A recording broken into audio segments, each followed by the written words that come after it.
number na yung number. Sa order lang. 15 pesos. Sir, wala pa kayong bayad. Maria.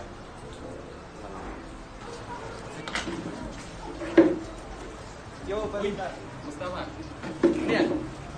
Yung ano, nahulog kong nakakapon sa akin.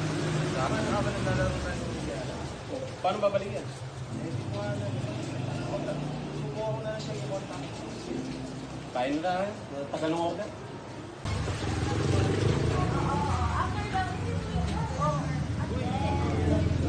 Hi, miss.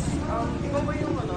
Parang familiar ka kasi. Ikaw ba yung napagkakaroon ko sa akin? Yan. May name ka kasi. Yung item. Okay. You're welcome, miss.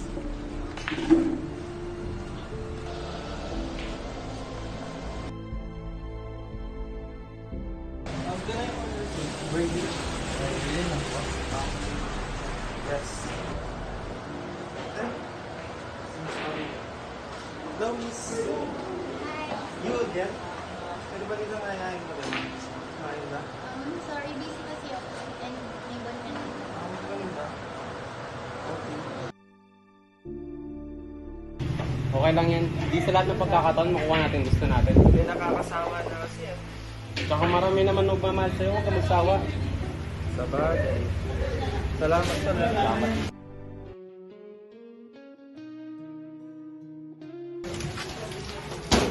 Parcel po. Deliver. Nilas pag po. Nilas pag. Sa kapatid niya. Ito po. Magkano siya, sir?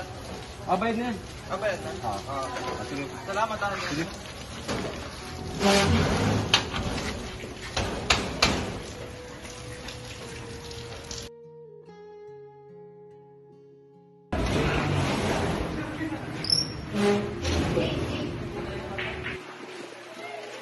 Anak. Asan yung kuya mo? Umalis po. Ganun ba? O sige, baka hindi ko na siya mahintay.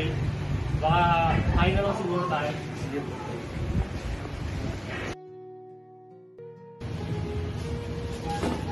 Doon na pala yung mga kontate. Oo na tayo. Anak mo, kung saan na tayo? Pero saan pa? Lagi ka na lang kasing ganyan. Lagi ka na lang nagmumukong. May problema, bakit di mo sabihin? Eh, nandiyan na pala yung paborito mo anak. Dahil ba sa bunso ng kapatid mo, kaya ka nagkakaganyan? Oo. Eh, siya lang naman yung ano eh. Hindi mo lang kasi naiintindihan.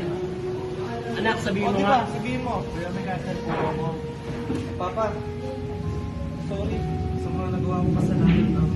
Nadala na kasi ako ng pagkaintin sa akin ng pagkaintin. Hindi ko alam mas Pasensya na rin anak. Kaya hindi ko sinabi yung sakit ng kapatid mo.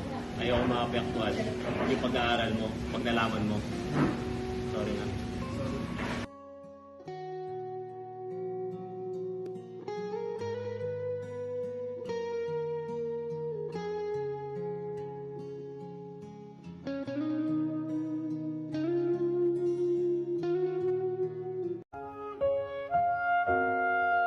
Anak, sabihin mo yung totoo. Ito lang po may ano po.